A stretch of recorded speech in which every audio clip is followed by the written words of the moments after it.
آپ نے ارشاد فرمایا مجھے سورہ ہود نے بوڑھا کر دیا۔ سورہ ہود میں اللہ تعالیٰ نے 7 انبیاء کے واقعات بیان کیے اور رسول اللہ صلی اللہ علیہ وسلم کو آخر میں حکم دیا فاستقم کما امرت، میرے محبوب جس طرح آپ کو میں نے حکم دیا ہے آپ ڈٹ جائیں۔ یہ ایک بڑا مشکل حکم تھا، حضور فرماتے ہیں مجھے بوڑھا کر دیا۔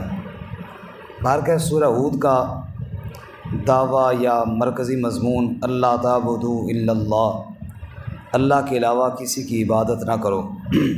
قرآن میں شک ہے تو قرآن جیسی 10 صورتیں ہی بنا کر لے آؤ، ورنہ پہلی قوموں کے حالات سے اور ان کے انجام سے عبرت حاصل کرو، جس میں پہلا واقعہ نوح علیہ السلام کا اللہ تعالیٰ نے بیان فرمایا۔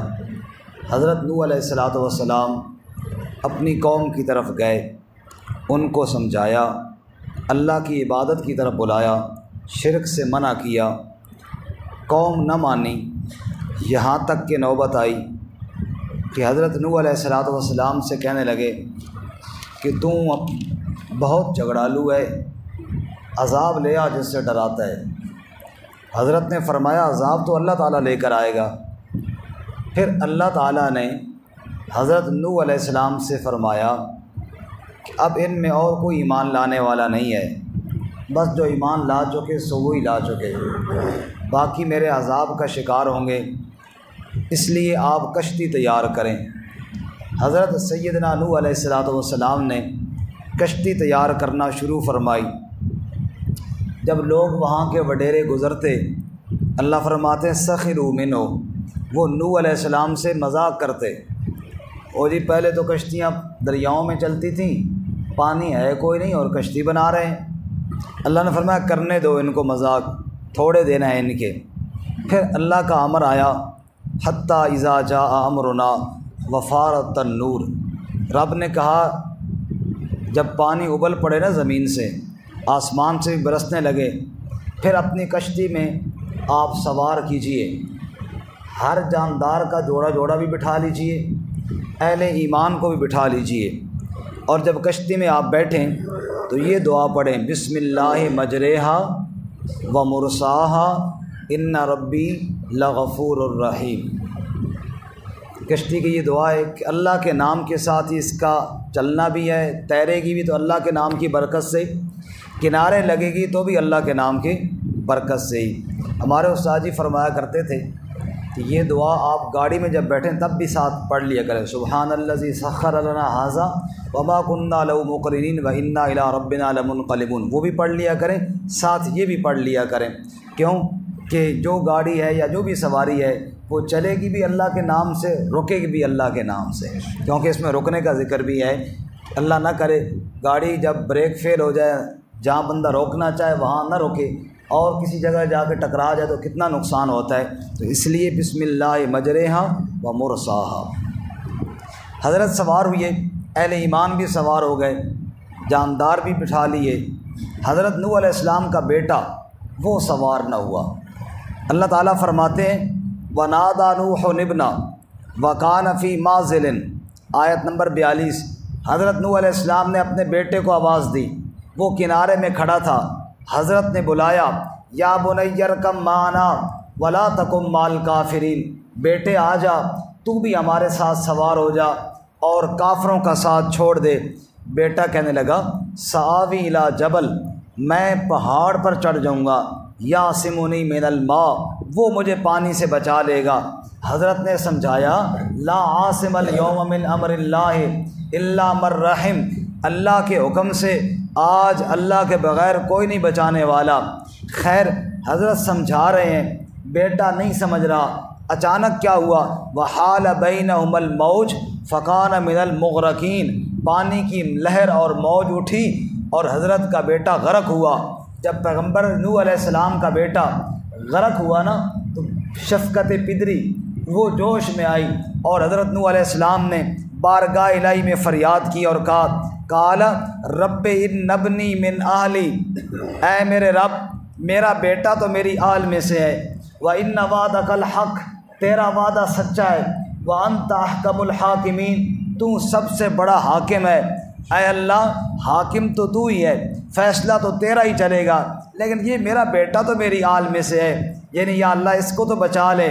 اللہ تعالیٰ نے فرمایا، مالک الملک نے فرمایا، ذوالجلال والاکرام نے فرمایا، کبریا ذات نے فرمایا، یا نوح انہ لیس من آلک، اے نوح یہ تیری آل میں نہیں ہے، انہ عمل غیر صالح، اس کے عمل نہیں دیکھتا، اس کے اعمال کیسے ہیں۔ اور آگے جو رب نے کہا وہ رب ہی کہہ سکتا ہے، فلا تسألنی ما لیس لک بہ علم انی اعظک ان تکون من الجاہلین، اے نوح پھر سوال نہ کرنا اس بیٹے کے بارے میں، کہیں میں ناراض ہو کر تجھ سے نبوت ہی نہ چھین لوں۔ من الجاہلین کا میں نے بڑا محتاط معنی کیا کہ میں کہیں تم سے نبوت ہی نہ چھین لوں۔ حضرت نوح علیہ السلام نے کہا، رب انی اعوذ بک ان اسألک ما لیس لی بعلم، اے اللہ تیرے غضب سے تیری پناہ، تیرے آگے کس کی مجال ہے کہ جناب آگے جھگڑا کر سکے۔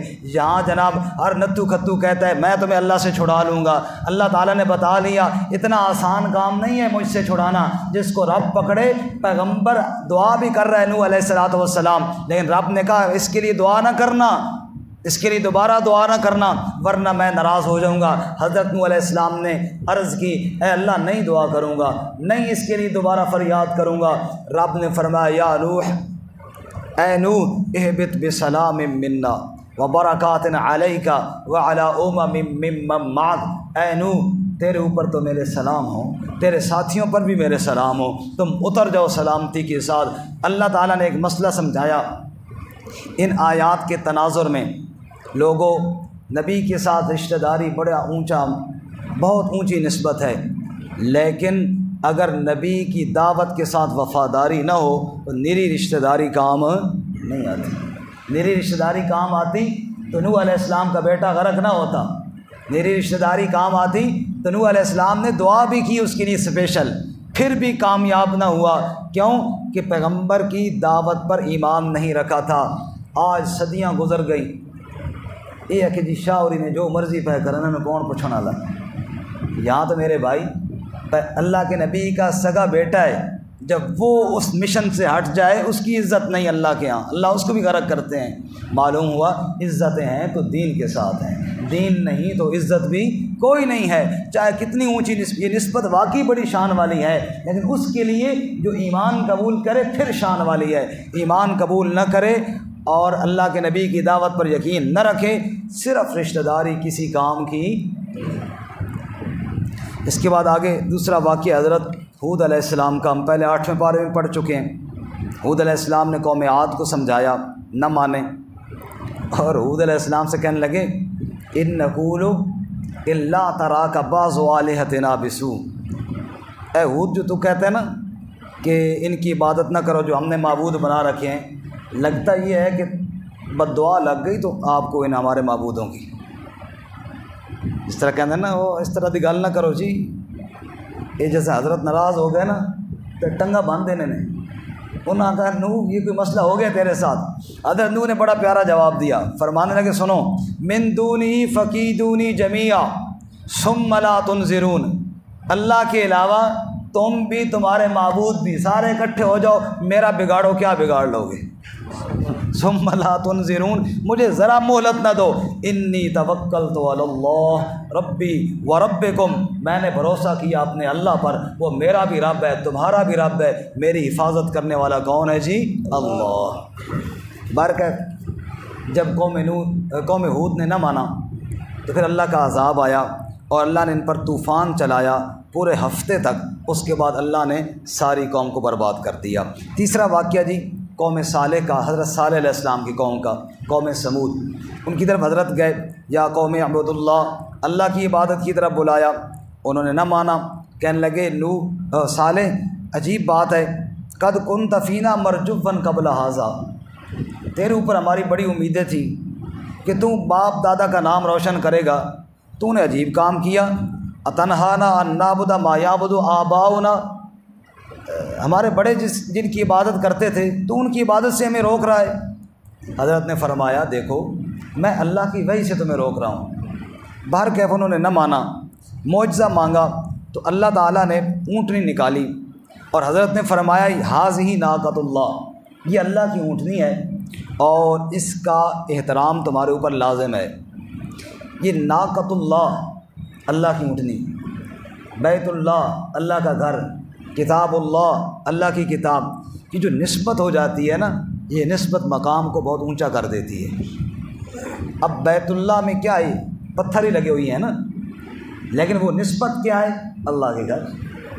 جیسے یہ مسجد کی دیواریں ہیں، آپ کے گھر کی بھی دیواریں ہیں، شاید وہ اس سے زیادہ منقش ہوں، خوبصورت بنائی ہوں، لیکن اس کی نسبت اللہ کے گھر کے ساتھ ہو گئی۔ تو نسبت، اونٹنیاں تو اور بھی بڑی تھی، لیکن وہ ہو گئی ناقۃ اللہ، اللہ کی اونٹنی۔ فرمایا اب اس کو نہیں چھیڑنا تم نے۔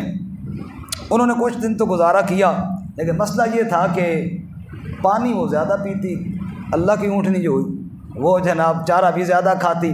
مسئلہ وہاں پر یہ تھا، ان کو حکم تھا فَذَرُوهَا تَأْكُلْ فِي أَرْضِ اللَّهِ، کہ جہاں سے مرضی کھائے اس کو روکنا نہیں۔ میں خود دیہاتی آدمی ہوں، آپ میں سے کئی لوگ ہوں گے، دیہاتوں میں جو کسی کی فصل کے اندر اگر جانور آ جائے تو اس پر لوگ ایک دوسرے کو مارنے پر آ جاتے ہیں کہ یار اپنی گائے کو، اپنی بھینس کو، اپنی اونٹنی کو باندھا کیوں نہیں، میرے فصل میں آ گئی ہے۔ اب ان کو یہ حکم تھا کہ یہ اللہ کی اونٹنی جس کے فصل میں جائے روکنا نہیں ہے، اور وہ ماشاءاللہ کھاتی بھی ٹھیک ٹھاک تھی، ٹھیک ٹھاک کھاتی تھی، اب روکنا بھی نہیں ہے۔ اب کچھ دن تو انہوں نے کیا برداشت، پھر بدبختوں نے بدبختی غالب آئی، فَعَقَرُوهَا، اس کے پاؤں کاٹ ڈالے، کونچیں کاٹ ڈالیں۔ حضرت نے فرمایا بس اب 3 دنوں کی مہلت ہے، 3 دنوں کے بعد عذاب آئے گا۔ 3 دنوں کے بعد عذاب آیا اور اللہ نے ساری قوم کو برباد کر دیا۔ اللہ فرماتے ہیں عبرت حاصل کرو اور اللہ کی نافرمانی نہ کرو۔ اس کے بعد جناب چوتھا واقعہ اور 5واں واقعہ، ان 2 واقعوں سے مسئلہ یہ ثابت ہوگا عالم الغیب اللہ کی ذات ہے۔ واقعہ یہ ہے کہ ابراہیم علیہ السلام کے پاس مہمان گئے تھے، وہ فرشتے گئے انسانی صورتوں میں، جا کر انہوں نے سلام کیا، حضرت نے سلام کا جواب دیا، اور حضرت نے یہ سمجھا کہ مہمان ہیں تو ان کے لیے کوئی کھانے کا انتظام کریں۔ حضرت جناب تشریف لے گئے، کھانے کا انتظام فرمایا، بچڑا بھونا ہوا لے آئے، جس طرح قاری اظہر صاحب ہمارے لیے لے کر آتے ہیں، ماشاءاللہ لے کر آئے۔ ہم تو خیر نہیں چھوڑتے، وہ فرشتے تھے، انہوں نے جناب ایک لقمہ بھی نہ لیا۔ حضرت پریشان ہو گئے کہ چنگے مہمان ہیں، میں نے ان کے لیے کھانے کا انتظام کیا اور یہ آگے سے کھاتے ہی نہیں۔ اس لیے مسئلہ بھی یہی ہے نا، بندہ کسی کے ہاں جائے، اگر وہ اکرام کرے، نہ بھی طبیعت ہو، کچھ نہ کچھ اس سے ضرور لے لے، اس کی دل جوئی کے لیے۔ یہ چنگے مہمان ہیں، ایک لقمہ بھی نہیں لیتے۔ جب حضرت نے اجنبیت محسوس کی، انہوں نے بتایا حضرت جی پریشان نہ ہو، ہم کھانے والے ہیں نہیں، ہم فرشتے ہیں، ہم تو قوم لوط پر عذاب دینے کے لیے آئے ہیں اور ساتھ آپ کو بیٹے کی بشارت سنانے کے لیے آئے ہیں۔ جب یہ بات ہوئی، پتہ چلا کہ فرشتے ہیں، حضرت کی بیوی بھی سامنے آئی، کہنے لگی یا ویلتا اَأَلِدُ وَأَنَا عَجُوزٌ، میرا بیٹا ہوگا، میں تو بوڑھیا ہوں، ھذا بالی شیخا، یہ میرا شوہر بھی بوڑھا ہے، ہمارا بیٹا کیسے ہوگا؟ فرشتوں نے کہا اتعجبین من امر اللہ، اللہ کے حکم سے تعجب کرتی ہو؟ اللہ کے لیے کون سا مشکل ہے؟ اور اگلی بات ذرا غور سے سننا، رحمت اللہ وبرکاتہ علیکم اہل البیت، اللہ کی رحمت اور اللہ کی برکت تم پر ہو اے نبی کی گھر والی، اہل بیت۔ اہل بیت فرشتے سب سے پہلے نبی کی زوجہ کو کہہ رہے ہیں، بات ہی نبی کی بیوی سے ہو رہی ہے، اہل بیت۔ بعض لوگ کہتے ہیں ازواج مطہرات اہل بیت میں نہیں ہیں، بے وقوف و قرآن نے تو اہل بیت پہلے کہا ہی نبی کی بیویوں کو ہے۔ خیر، اس کے بعد ابراہیم علیہ السلام نے کہا کہ عذاب مؤخر نہیں ہو سکتا، رب کے سامنے فریاد کی، رب نے کہا یا ابراہیم عارضا ھذا، قوم لوط پہ اب عذاب آئے گا، آپ کی بشارت کھری ہو گئی۔ اس کے بعد فرشتے وہاں سے اٹھ کر لوط علیہ السلام کے پاس چلے گئے، اور قوم لوط جو کہ بدکاری کرتی تھی اور وہ بھی لڑکوں کے ساتھ، اب انہوں نے دیکھا خوبصورت لڑکے آئے ہیں، وہ بدکاری کے لیے تیار ہو کر آ گئے، وجاءہ قوم یہرعون الیہ، بھاگتے ہوئے آئے۔ حضرت نے بڑا سمجھایا، وہ نہ سمجھے اور نہ مانے۔ جب حضرت پریشان ہوئے کہ مہمان بھی آ گئے ہیں اور یہ بدبخت چھوڑیں گے بھی نہیں، اس وقت حضرت نے افسوس کے ساتھ کہا قال لو ان لی بکم قوۃ او آوی الی رکن شدید، کاش آج میرے پاس طاقت ہوتی یا میرے پاس کوئی مضبوط پناہ ہوتی، میں اپنے مہمانوں کو وہاں چھپا لیتا، ان درندوں سے بچا لیتا۔ جب فرشتوں نے دیکھا کہ حضرت بڑے پریشان ہو رہے ہیں، تب انہوں نے بتایا یا لوط انا رسل ربک، آپ کیوں پریشان ہوتے ہیں، ان کو آنے دیں، ہم تو تیرے رب کے فرشتے ہیں، تیرے رب کے بھیجے ہوئی ہیں، ہم تو ان پر عذاب لے کر آئے ہیں۔ آپ یہ کام کریں، راتوں رات اپنے ایمان والے ساتھیوں کو اور اپنے گھر والوں کو لے کر یہاں سے نکل جائیں، ان کا مکو ہم باندھ لیں گے۔ چنانچہ لوط علیہ السلام نکل گئے، لیکن ان کی بیوی کو عذاب آیا چونکہ وہ ایمان نہ لائی تھی۔ رب کا جب امر آیا جعلنا عالیہا سافلہا، اللہ فرماتے ہیں ہم نے زمین کو الٹا کر دیا، اور امطرنا علیہا حجارۃ من سجیل، ہم نے پتھر ان پر برسائے۔ اللہ تعالی ہماری اپنے عذاب سے حفاظت فرمائے۔ یہ دو واقعے بیان کر کے اللہ سمجھانا یہ چاہتے ہیں لوگوں، جیسے کہ سورت کے آخر میں بھی آئے گا کہ عالم الغیب اللہ کی ذات ہے۔ فرشتے ابراہیم علیہ السلام کے پاس گئے، انہوں نے بنا پہچانا بچڑا بھون کر لے آئے۔ فرشتے لوط علیہ السلام کے پاس گئے، انہوں نے بنا پہچانا ڈرنے لگے کہ اب ان کی حفاظت کیسے کروں۔ تو عالم الغیب صرف کون ہے جی؟ اللہ۔ اس کے بعد جناب چھٹا واقعہ ہے حضرت شعیب علیہ السلام کا۔ شعیب علیہ السلام کی قوم ناپ تول میں کمی کرتی تھی، شرک کرنے کے ساتھ ساتھ حضرت نے روکا، باز نہ آئے۔ شعیب علیہ السلام کو کہنے لگے اصلاتو کا تأمرک، تیری نماز تجھے یہ حکم دیتی ہے، اور نماز روزہ کرو اپنا۔ اس بعد لوگ کہتے ہیں نا مولوی جی کاروبار آپ کو نہیں پتہ، آپ کریں اپنا نماز روزہ، یہ ہم جانتے ہیں۔ اس لیے انہوں نے بھی یہی کہا آپ نماز روزہ کریں، یہ ہمیں نہ بتائیں کاروبار کیسے کر رہے ہیں، ہم ٹھیک جانتے ہیں۔ حضرت نے بہت سمجھایا، قوم کہنے لگی تو رشتہ دار نہ ہوتا نا ہم تجھے رجم کر دیتے۔ حضرت نے فرمایا میری رشتہ داری کا خیال ہے، اللہ کا تمہیں کوئی خیال نہیں جس کا حکم ہے۔ بارگاہ قوم نے نہ مانا، اللہ نے قوم کو عذاب دے کر تباہ و برباد کر دیا۔ اللہ ہماری حفاظت فرمائے۔ ساتواں اور آخری واقعہ ہے سورت کا، وہ ہے موسیٰ علیہ السلام کا۔ پہلے بھی ہم بیان کر چکے ہیں، فرعون کے پاس گئے، فرعون نے انکار کیا، اور یقدم قومہ یوم القیامہ، اللہ فرماتا ہے چنگا لیڈر تھا فرعون۔ بعض لیڈر بھی ایسے ہوتے ہیں نا، قوم کا بیڑا بھی غرق کرتے ہیں، اپنا بھی ساتھ ہی غرق کرتے ہیں۔ فرعون جناب لیڈر تھا، دنیا میں آگے آگے جا رہا ہے، ساری قوم کو دریا میں غرق کیا۔ اللہ فرماتا ہے یہ لیڈر قیامت کے دن بھی لیڈر ہی رہے گا، آگے آگے جائے گا، فوردہم النار، سب کو دوزخ میں لے کر جائے گا۔ اللہ ایسے لیڈر سے بھی ہماری حفاظت فرمائے جو نہ ایمان پلے چھوڑے اور نہ مال پلے چھوڑے۔ اس کے بعد آگے اللہ تعالیٰ فرماتے ہیں وَكَذَلِكَ أَخْذُ رَبِّكَ، یہ واقعات سنانے کے بعد آیت نمبر 102 میں لوگوں تیرے رب کی پکڑ ایسی ہوتی ہے جب وہ پکڑتا ہے نا بستیوں کو، پھر إِنَّ أَخْذَهُ عَلِيمٌ شدید۔ سورت کے آخر میں جو میں نے شروع میں کہا تھا، حضور نے فرمایا مجھے بوڑھا کر دیا، فَاسْتَقِمْ كَمَا أُمِرْتَ، اے میرے محبوب جیسے حکم دیا نا آپ ڈٹ جائیں، آپ ان کی طرف جھکاؤ بالکل بھی نہ کریں۔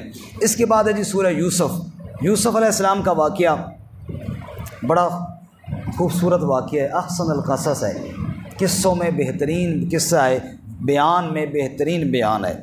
لوگوں نے سوال کیا تھا کہ جناب حضرت یعقوب علیہ السلام کا خاندان مصر میں کیسے منتقل ہوا؟ اللہ نے سورۃ یوسف نازل فرمائی۔ اسی طرح یوسف علیہ السلام کے بارے میں سوال ہوا کہ ان کا اور ان کے بھائیوں کا کیا قصہ تھا، اللہ نے یہ سارا واقعہ نازل فرمایا، اور یہی ایک واقعہ مکمل تفصیل کے ساتھ قرآن پاک میں اکٹھا ہے۔ آپ سارے ساتھی جاگ رہے ہیں نا جی؟ جاگ کے سننا بہت ضروری ہے، ٹھیک ہے نا، ورنہ حالت یہ ہوتی ہے کہ مولوی صاحب پڑھ کر گھر گئے تھے، دادی اماں نے پوچھا بیٹا جی قرآن پڑھے؟ اس نے کہا جی اماں جی پڑھے۔ پھر میرے کو بہ تو میں نے وہ قصہ سنا جیڑا قرآن وچ ہے کہ مولوی یعقوب دی دھی کتی کھا گئی ہے، مولوی یعقوب کی بیٹی کو کتی کھا گئی تھی، وہ والا واقعہ سناؤ۔ اس نے کہا جی ایسا تو کوئی واقعہ قرآن میں نہیں ہے۔ نے کہا پھر تو نے قرآن پڑھا ہی نہیں ہے؟ کہا جی ہے۔ نے کہا وہ حضرت یعقوب علیہ السلام کی بات تو نہیں ہے؟ کہتے ہاں ہاں وہی گل، وہی بچے، وہی گل۔ کہا اللہ دی بندی وہ مولوی یعقوب نہیں تھا، وہ اللہ کے نبی حضرت یعقوب علیہ السلام تھے، اور ان کی دھی نہیں تھی، ان کا بیٹا تھا یوسف علیہ السلام، اور وہ کتی نہیں تھی، وہ بھیڑیا تھا، اور اس نے کھایا نہیں تھا، یہ میرا جھوٹ تھا۔ بات کہاں سے کہاں بنا دی آپ نے، اس لیے توجہ ہے نا سب حضرات کی، بولتے نہیں آپ حضرات، بالکل بیٹری ڈاؤن ہے سب دی۔ سب جاگ رہے ہیں سارے ساتھی؟ ہاتھ کھڑا کریں شاباش جو ساتھی سو رہے ہیں، ماشاء اللہ۔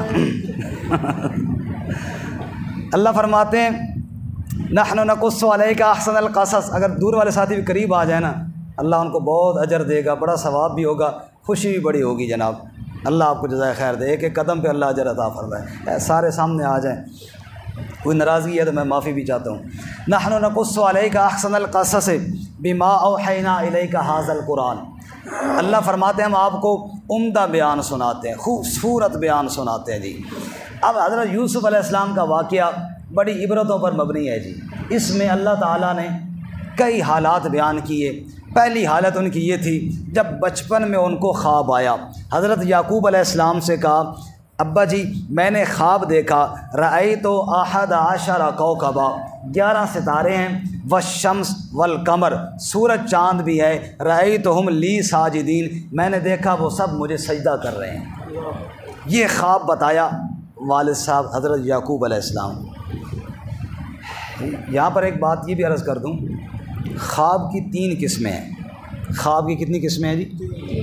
ایک وہ قسم ہے جو آپ دن کو کرتے ہیں نا جی، وہی خواب میں رات کو دیکھیں۔ مثلا دکاندار ہے، رات کو دیکھے میں دکان پر بیٹھا ہوں، مولوی صاحب ہیں وہ دیکھیں جناب میں اسی طرح بیان کر رہا ہوں، قاری صاحب دیکھیں جناب میں پڑھا رہا ہوں۔ یہ جو دن کو کرتے ہیں وہی خواب میں رات کو دیکھیں۔ علماء لکھتے ہیں اس کی کوئی تعبیر نہیں ہے، یہ وہی بات ہے جو دن کو کرتے رہے، بس وہ شکل بن کر آپ کے دماغ میں گھوم رہا تھا، وہی آپ نے دیکھ لیا۔ دوسری خواب کی وہ قسم ہے جو ڈراؤنے خواب ہیں، آپ نے دیکھا آپ کے پیچھے سانپ لگ گیا، کتا لگ گیا اور کوئی درندہ لگ گیا اور آپ ہانپتے کانپتے نہ آواز نکال سکتے ہیں، اور اس قسم کے جو خواب ہوتے ہیں ان کے بارے میں حدیث مبارکہ میں یہ حکم ہے، آپ نے ارشاد فرمایا اگر کوئی ایسی چیز دیکھے تو جب اس کی آنکھ کھلے تو بائیں جانب 3 دفعہ تھوکے، اور اگر گھر والی ڈاڈی ہو تھکن نہ دے تو تھو کم از کم کر لے، یہ نہ ہو جائے وہ ڈراؤنا خواب ختم ہو جاوے تو بیداری بھی ڈراؤنا کم شروع ہو جاوے، تو تھو 3 دفعہ کر لے۔ اس کے بعد اعوذ باللہ من الشیطان الرجیم پڑھ لے، یا یہ دعا پڑھے اللہم انی اسألک خیر ھذہ الرؤیا ونعوذ بک من شر ھذہ الرؤیا، اے اللہ اس خواب کی شر سے میں تیری حفاظت اور پناہ چاہتا ہوں، اور اس میں جو بھلائی ہے وہ مجھے نصیب فرما۔ کروٹ تبدیل کر لے اور کسی کے سامنے اس خواب کا ذکر نہ کرے، کسی کو نہ بتائے، بس یہ عمل کرے کسی کو نہ بتائے۔ اللہ کے نبی فرماتے ہیں یہ خواب اس کو کوئی نقصان نہیں پہنچائے گی۔ تیسری خواب جو ہے وہ بشارت والی ہے، کوئی اچھی خواب آپ نے دیکھی، کوئی اچھا عمل آپ نے دیکھا، آپ نے دیکھا جناب میں وزیر اعظم بن گیا ہوں، آپ نے دیکھا جناب میں ہوا میں اڑ رہا ہوں، آپ نے دیکھا جناب میں تو جناب کعبہ شریف کا طواف کر رہا ہوں وغیرہ وغیرہ، کوئی اچھی خواب دیکھی وہ آپ کسی جاننے والوں کو بتائیں، اچھے صاحب علم بندے کو بتائیں تاکہ وہ اس کی عمدہ اور بہترین تعبیر کر سکے۔ جیسے حضرت یوسف علیہ السلام نے اچھا خواب دیکھا کہ ستارے سورج چاند مجھے سجدہ کر رہے ہیں، تو وہ ایک اچھا خواب تھا، انہوں نے بتایا حضرت یعقوب علیہ السلام کو جو ان کے والد بھی تھے، ان کے خیر خواہ بھی تھے، اللہ کے نبی بھی تھے، انہوں نے بڑی پیاری تعبیر بتائی، فرمان لگے وَكَذَلِكَ يَجْتَبِيكَ رَبُّكَ، تیرا رب تجھے چن لے گا، بڑی عزتیں عطا کرے گا، لیکن ساتھ تدبیر بھی بتائی کہ اس خواب کا ذکر بھائیوں کے سامنے نہ کرنا، کہیں ان کے دل میں حسد نہ پیدا ہو جائے۔ جی حسد بڑی بری بیماری ہے، کسی کی عزت دیکھ کے بندے سے برداشت نہ ہو، اللہ اس مرض سے ہماری حفاظت فرمائے۔ خیر اللہ بتانا یہ چاہتے ہیں کہ تدبیر تو میرے نبی نے کی لیکن میری تقدیر غالب ہی آئی، بھائیوں کے دل میں حسد تو پیدا ہو گیا اور مشورہ کرنے لگے کہ یار بابا ہمارے یعقوب علیہ السلام یوسف کے ساتھ کچھ زیادہ نہیں محبت کرتے، تو کیوں نہ ہم والد کی نگاہوں سے یوسف کو ہی دور کر دیں۔ ایک بولا اور انہوں نے کہا اقتلوا یوسف، یوسف کو قتل کر دو تاکہ نہ رہے بانس نہ بجے بانسری۔ ایک نے کہا نہیں قتل نہ کرو، اس نے ہمارا جرم تو کچھ نہیں کیا نا، اس کو ایسے کرتے ہیں کسی کنویں میں ڈال دیتے ہیں، قافلے والے اٹھا کر لے جائیں گے تو ہمارا مقصد بھی حل ہو جائے گا، والد کی نگاہوں سے بھی دور ہو جائے گا۔ کہنے لگے یہ بات ٹھیک ہے۔ اب مشورہ کر کے والد صاحب کے پاس آئے اور کہنے لگے یا ابانا ما لک لا تأمنا علی یوسف، والد صاحب آپ ہمیں کیوں نہیں یوسف کا خیر خواہ سمجھتے، یوسف کو کیوں نہیں ہمارے ساتھ بھیجتے؟ آج دیکھو ہم جا رہے ہیں بکریاں وغیرہ چرانے کے لیے، جنگل میں جائیں گے تو یوسف کو بھیجو ہمارے ساتھ، کھیلے کودے گا، کوئی جنگل کے پھل میوے کھائے گا، صحت اچھی ہو جائے گی۔ حضرت نے فرمایا میں بھیج تو دوں لیکن خطرہ یہ کوئی بھیڑیا وغیرہ نہ کھا جائے۔ انہوں نے کہا بادشاہ ہمارے ہوتے ہوئی بھیڑیا کھا جائے، ایک کوئی گل کرم والی جی، ہم حفاظت کریں گے، نحن عصبہ، ہم مضبوط جماعت ہیں جی۔ کہا ٹھیک ہے جی لے جاؤ۔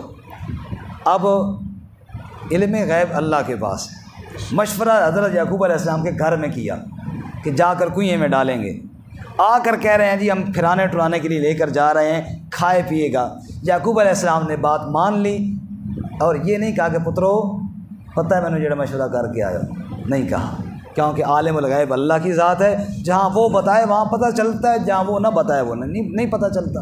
خیر اب لے گئے جی اور جا کر کنویں میں ڈال دیا اور پھر جناب اپنے بکریاں وغیرہ چرائیں۔ وجاؤ اباہم عشاء یبکون، رات کو دیر کر کے اندھیرے میں آئے اور آئے روتے ہوئے، اور روتے ہوئے آئے اور اندھیرے میں آئے، حال حال کرتے ہوئے آئے، جس طرح کوئی دامی محرم کا جلوس نہیں آ رہا ہو، اس طرح بڑا مسئلہ ہو گیا جی۔ وہ کیا ہوا خیر ہو؟ انہوں نے کہا ہو یہ گیا ہے کہ ہم نے یوسف کو بٹھایا سامان کے پاس اور خود دوڑ لگانے کا پروگرام بنایا، ادھر سے بھیڑیا آیا اور یوسف کو کھا گیا۔ یہ کرتا دیکھو جی، کرتے پر خون دیکھو جی۔ کرتا یوسف کا ذکر اس صورت میں 3 دفعہ آئے گا، یاد رکھنا، ایک یہاں پر اور ایک آگے نشانی کے طور پر اور ایک آخر میں جب کرتا مصر سے چلے گا تو۔ خیر پہلی دفعہ یہ کرتا دیکھو جی، خون دیکھو اوپر، بالکل جناب ہم سچ بول رہے ہیں۔ حضرت نے دیکھا ماشاءاللہ بڑا سمجھدار بھیڑیا، لگتا ہے PhD کر کے آیا ہوا ہے، یوسف نکال کر کھا گیا، کرتا نہیں خراب ہونے دیا اس نے، بڑا کوئی سمجھدار تھا۔ فرمان لگے بل سولت لکم انفسکم امرا، تو اپنے گھڑی ہے کوئی بات جھوٹی لیکن فصبر جمیل، میں صبر کروں گا۔ اللہ کے نبی کی کیا شان ہے، کہو سبحان اللہ، اتنا دکھ لیکن واویلا نہیں، صبر کروں گا، اور واللہ المستعان علی ما تصفون، میں اللہ سے مدد طلب کروں گا۔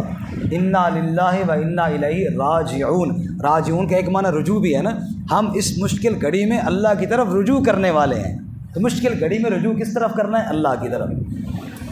خیر ادھر کافرے والے آئے، انہوں نے کہا یار پانی کے لیے چلو کوئی ڈول ڈالتے ہیں کنویں میں، ڈول ڈالا، یوسف علیہ السلام ڈول میں باہر آ گئے۔ اب انہوں نے کہا یا بشرا ھذا غلام، او ہو غلام مل کے اتنا خوبصورت، اس کو جناب سامان تجارت بنا کر لے جائیں گے، مصر جا رہے ہیں بیچیں گے۔ وہاں جا کر یوسف علیہ السلام کو بیچ دیا انہوں نے۔ رسول اللہ صلی اللہ علیہ وسلم سے ایک دفعہ ایک صحابی نے پوچھا مل کریم یا رسول اللہ، اے اللہ کے نبی کریم کون ہے، عزت دار کون ہے؟ اب آپ نے سوچ کے جواب دینا ہے۔ اگر اللہ کے نبی جواب میں فرماتے کہ میں عزت دار ہوں، جواب ٹھیک تھا یا نہیں؟ 100% ٹھیک تھا۔ نبی پاک سے بڑھ کے اور کون عزت دار ہے؟ لیکن آپ نے اپنا نام نہیں لیا، آپ نے فرمایا کریم یوسف علیہ السلام ہے۔ کریم کون ہے جی؟ یا رسول اللہ وہ کیسے؟ کہا ایسے یوسف بن یعقوب بن اسحاق بن ابراہیم، خود بھی اللہ کے نبی، باپ بھی اللہ کے نبی، دادا بھی اللہ کے نبی، پردادا بھی اللہ کے نبی، اتنی عزتوں والا، اتنی عزتوں والا یوسف، لیکن غلام بنا کر بیچ دیا گیا۔ لیکن جس نے خریدا وہ بندہ سمجھدار تھا، اس نے بیوی سے کہا کہ اس کو غلام بنا کر نہیں رکھنا، اس کو اچھا ٹھکانہ دینا ہے، ہم اس کو بیٹا بنا کے رکھیں گے۔ دیکھو ایسا غلام تو نہیں ہوتا۔ خیر انہوں نے بیٹا بنا لیا اور بڑی اچھی پرورش شروع کر دی۔ اللہ فرماتے ہیں وَكَذَلِكَ مَكَّنَّا لِيُوسُفَ فِي الْأَرْضِ، یہ میری قدرت کا کمال ہے، ہم نے یوسف کو زمین میں ٹھکانہ عطا فرما دیا۔ بھائیوں نے تو باپ کے گھر سے نکالا اور ہم نے اس وقت کے ترقی یافتہ شہر میں شہزادوں کی طرح یوسف کی پرورش کروانی شروع فرما دی۔ یوسف بڑے ہوئے علیہ السلام، حسن و جمال تو تھا ہی، وہ عورت جس نے بچوں کی طرح پالا تھا اس کے دل میں شیطانیت آئی اور یوسف علیہ السلام کے ساتھ بدکاری کا ارادہ اس بدبخت نے کر لیا۔ بڑی مائل کرنے کی کوشش کی کہ اللہ کے نبی کہاں مائل ہوں، وہ تو نبی تو معصوم ہوتے ہیں، اللہ تعالیٰ نے اپنی حفاظت اور عصمت کی چادر ڈالی ہوتی ہے۔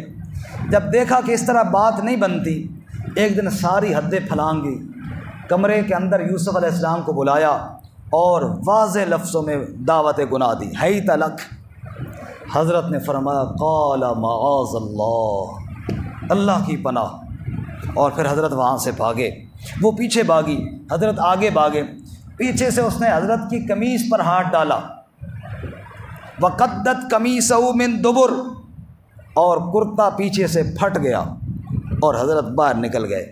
اگر آپ جا رہے ہوں تو ایک بڑی پیاری بات بتانے لگا ہوں، جاگ رہے ہیں سارے ساتھی جی؟ وقدت قمیصہ من دبر، اللہ کے نبی اتنے پاک ہوتے ہیں، اتنے پاک ہوتے ہیں کہ اگر کسی کپڑے پر غلط عورت کا ہاتھ لگ جائے، اللہ وہ کپڑا بھی اپنے نبی کے جسم پر باقی نہیں رہنے دیتے۔ وقدت قمیصہ من دبر، پھٹ گیا کرتا، پیغمبر کے جسم پہ اللہ نے نہ چھوڑا۔ ارے لوگوں، عائشہ تو کئی سال میرے نبی کے بستر پر رہی ہے، عائشہ تو کئی سال میرے نبی کے بستر پر رہی ہے۔ پتہ نہیں کیوں لوگ بکواس کرتے ہیں سیدہ عائشہ صدیقہ رضی اللہ تعالیٰ عنہا کو اللہ غلط کپڑا اپنے نبی کے جسم پر نہیں چھوڑتا، غلط عورت نبی کے بستر پہ کہاں چھوڑتا ہے؟ کوئی تو بات سمجھو، کوئی بات سمجھ میں آئی ہے سب کو؟ خیر، آگے جب باہر گئے جی، آگے اس عورت کا شوہر سامنے کھڑا ہوا، تو اس نے دیکھا آگے آگے یوسف ہے، پیچھے پیچھے محترمہ صاحبہ ہے، اور جناب یہ معاملہ پتہ نہیں کیا ہے۔ اب جناب عورت نے فوراً چال بدلی اور چال بدل کر کہنے لگی ما جزاء من اراد باہلک سوءا، کیا سزا دے گا جو تیری بیوی کی ساتھ برائی کا ارادہ رکھتا ہے؟ نعوذ باللہ من ذالک، یعنی چال بدل کر الزام یوسف علیہ السلام پہ لگایا۔ حضرت نے فرمایا ہی راودتنی عن نفسی، اس نے مجھے ورغلایا تھا، جھوٹ بول رہی ہے۔ اب حضرت کہتے ہیں اس نے گڑبڑ کی ہے، وہ الزام لگا رہے یوسف علیہ السلام پر۔ وشہد شاہد من اہلہا، اس عورت کے خاندان سے ایک گواہی دینے والے نے گواہی دی، اس نے کہا جھگڑا نہ کرو، قمیص دیکھو آگے سے پھٹی ہے یا پیچھے سے پھٹی ہے۔ یہ دوسری دفعہ قمیص کا ذکر آ رہا ہے، تیسری دفعہ آخر میں آ گیا انشاءاللہ۔ کرتا دیکھو آگے سے پھٹا ہے یا پیچھے سے پھٹا ہے، اگر آگے سے پھٹا ہے تو پھر تو عورت سچی، کیونکہ یوسف عورت کی طرف گئے ہوں گے، اس نے آگے سے ہاتھ مارا، قمیص پھٹ گئی، اور اگر پیچھے سے پھٹا ہے پھر یوسف سچا، کیونکہ یوسف بھاگے ہوں گے، عورت نے پیچھے سے ہاتھ ڈالا۔ فلما را قمیصہ قد من دبر، دیکھا تو قمیص تو پیچھے سے پھٹی ہوئی تھی۔ بات سمجھ میں آ گئی اس کو بھی کہ محترمہ کا اشارہ کمال ہے۔ اب یوسف علیہ السلام سے کہنے لگا یوسف اعرض عن ھذا، یوسف سمجھ آ گئی بات، 10 سے کہنو نہیں، ذکر کسی کے آگے، عزت کا معاملہ تھا نا، کسی کے آگے ذکر نہ کرنا۔ اور بیوی سے کہا واستغفری لذنبک انک کنت من الخاطئین، تو توبہ کر، استغفار کر، غلطی تیری ہی ہے۔ اب اس نے چاہا کہ معاملہ ادھر ہی دب جائے، لیکن چاند چڑھے تے نظر نہ آوے، یہ تو ہو نہیں سکنا۔ آج کل راتی 12:30 بجے نظر آ جانا، چاند چڑھے تو نظر نہ آئے، یہ تو ہو نہیں سکتا۔ اب بات پھیل گئی، خاص کر جب عورتوں میں بات آ جائے پھر تو علامان الحفیظ، نہ بی بی سی، اب جس چینل کے نام میں بی بی آتا ہے نا وہ بھی خبر کو نہیں چھوڑتا۔ کیوں جی قاری صاحب؟ بی بی سی والے خبر چھوڑتے ہیں، باقی چینل والے بے شک پردے ڈال رہے ہیں، بی بی والے جو ہیں بی بی والے بتا دیتے ہیں، تو بیویوں کے آگے جب خبر چڑھے وہ کہاں پر جناب چھوڑتے ہیں، انہوں نے جناب پھیلا دی۔ اب جناب وہ وزیروں اور مشیروں کی بیگمات وہ سارے تانے دیں اس زلیخا کو، واہ بھائی واہ، غلام تے عاشق ہو گئی، عشق کرنا تھا تو کسی آزاد مرد سے کرتی، غلام سے کر لیا۔ اب جب اسے بار بار تانے ملے نا، اسے آئے شرمندگی، اس نے کہا انہوں نے وہ غلام دیکھا نہیں ہے اس لیے تانے دے رہی ہیں، میں ان کو بھی دکھاؤں ایک دفعہ تاکہ پھر لگے پتہ۔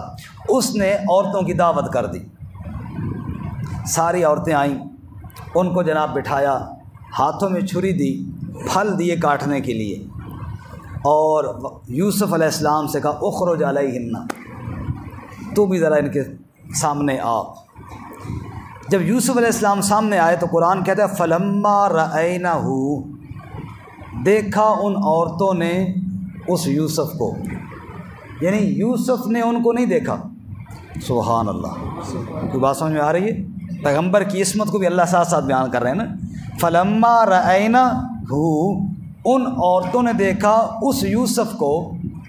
اگر یوسف علیہ السلام نے بھی دیکھا ہوتا تو اللہ کہتا ہے فلما رآہن، یوسف نے ان کو دیکھا نا، رأینہ ہے ان عورتوں نے اس یوسف کو دیکھا، اکبرنہ، اپنے خیال میں جو تصور تھا اس سے بہت بڑا پایا، اپنے ذہن میں انہوں نے سوچا ہوگا کہ ایسا ہوگا ایسا ہوگا، لیکن جب دیکھا اکبر لہو، بہت بڑا پایا۔ واقعے میں تھوڑا ٹائم زیادہ لگ جاتا ہے، بس انشاءاللہ آدھا اگلے درس میں ہوگا، لیکن واقعہ چونکہ پھر چھوڑنے والی بات نہیں ہوتی۔ یہاں پہ ایک چھوٹی سی بات ذہن میں آئی ہے، وہ بھی سن لیجیے ساتھ۔ جب رسول اللہ صلی اللہ علیہ وسلم ہجرت فرما کر مدینہ گئے نا، مدینہ کی وہ بچیاں آپ کے استقبال کے لیے کھڑی تھی، بڑے بھی کھڑے تھے، تو ظاہر ہے ان کے ذہن میں بھی خاکہ ہوگا، ایسا ہوگا۔ یہ بات مجھے یہاں پہ یاد آئی نا کہ ان عورتوں نے ایک خاکہ بنایا ہوگا، ایسا ہوگا۔ جیسے ہم نے مہمان کوئی آنے والا ہو جس کو دیکھا ہوا نہ ہو، ذہن میں خاکہ ہوتا ہے بھئی ایسا ہوگا، انہوں نے بھی خاکہ بنایا ہوا تھا عورتوں نے، ان بچیوں نے مدینہ میں نبی پاک صلی اللہ علیہ وسلم کے بارے میں، ایسا ہوگا ہمارے چاچے کی طرح، مامے کی طرح، یا جو ان کے ذہن میں نقشہ آیا تھا۔ اچانک جب نبی پاک صلی اللہ علیہ وسلم کو دیکھا نا، تو انہوں نے کیا کہا؟ طلع البدر علینا من ثنیات الوداع وجب الشکر علینا ما دعا للہ داعی ایہا المبعوث فینا جئت بالامر المطاع۔ ہم نے سوچا تھا وہ ایسا ہوگا، وہ ایسا ہوگا، وہ ایسا ہوگا، ارے نہیں نہیں، یہ تو 14ویں کا چاند طلوع ہو گیا ہے ہمارے اوپر۔ اب ان عورتوں نے بھی ایسے ہی سوچا تھا یوسف علیہ السلام کے بارے میں، ایسا ہوگا ایسا ہوگا۔ جب دیکھا تو رب کہتا ہے اکبر لہو، اپنی سوچ سے بہت بڑا پایا، وقطعن ایدیہن، اور انہوں نے اپنے ہاتھوں کو، اپنی انگلیوں کو کاٹ ڈالا۔ شاعر کہتا ہے ویکھیا جو یوسف نے انگلیاں کٹیاں، آقا دے دیوانے نے جانا وار سٹیاں۔ اور سیدہ عائشہ صدیقہ رضی اللہ تعالیٰ عنہ یہاں پہ فرماتی ہیں لوامی زلیخہ لو رأینا جبینہ لا سرن بالقطع القلوب علی الیدی۔ مصر کی عورتوں نے، اس نے یوسف کو دیکھا تو انگلیاں کاٹیں، اگر میرے محمد کریم صلی اللہ علیہ وسلم کے ماتھے کی سلوٹوں کو دیکھ لیتی، لا سرن بالقطع القلوب علی الیدی، پھر انگلیاں نہیں دل کو چیر کر رکھ دیتی۔ خیر، حضرت یوسف علیہ السلام کو مائل کرنے کے لیے یا فریفتہ ہو کر، اور پھر ہر ایک کی خواہش تھی کہ یوسف اب ہماری طرف بھی دیکھے، تو وہ عورت بولی فَذَلِكُنَّ الَّذِي لُمْتُنَّنِي فِيهِ، یہ ہے وہ جس کے بارے میں تم مجھے ملامت کرتی تھی، میں نے اس کو اپنے جال میں پھنسانے کی کوشش کی، یہ بچ گیا، لیکن اب میں چھوڑوں گی نہیں اس کو، اب جناب اگر میری بات نہ مانی تو جیل جائے گا۔ اب حضرت یوسف علیہ السلام کو جب یہ پتہ چلا کہ پہلے تو ایک عورت مجھے گناہ کی طرف بلا رہی تھی، اب تو یہ پوری ٹیم آ گئی ہے، یہ جناب وہ کیا 8 مارچ ہوتا ہے کہ اب ساری وہ آنٹیاں آ گئی ہیں پورے جلوس لے کر کے، آزادی چاہیے، ہم لے کے رہیں گے آزادی، اب تو یہ پوری ٹیم آ گئی ہے، جلوس لے کر آ گئی ہیں، اب کیا مسئلہ ہوگا؟ تو اللہ کے جو نیک بندے ہوتے ہیں نا، وہ معصیت پر مصیبت کو ترجیح دیتے ہیں۔ عورت نے کہا تھا نا میری بات نہ مانی تو جیل جائے گا، حضرت نے ادھر ہی دعا کی رب السجن احب الی مما یدعوننی الی، اے میرے رب مجھے جیل جانا زیادہ پسند ہے اس گناہ سے۔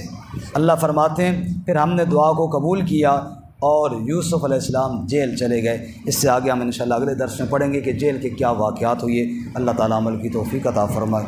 وآخر دعوانا